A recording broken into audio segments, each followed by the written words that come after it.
To replace the right upper dish rack adjuster in your dishwasher, pull the upper dish rack out.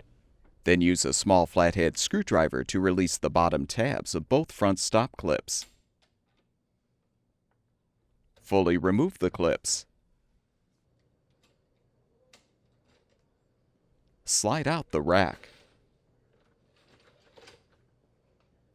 Pry the top of the old adjuster off of the rack, then slide the adjuster forward to remove.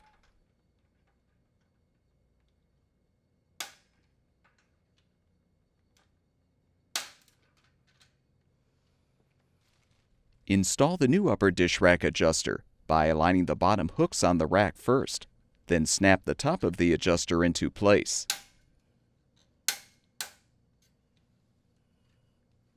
Align the rollers on the side rails and slide the rack in.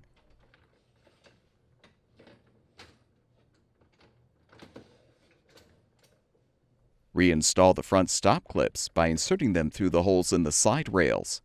Then squeeze to lock each clip into place. Confirm the rack moves freely, and your dishwasher should be ready for use.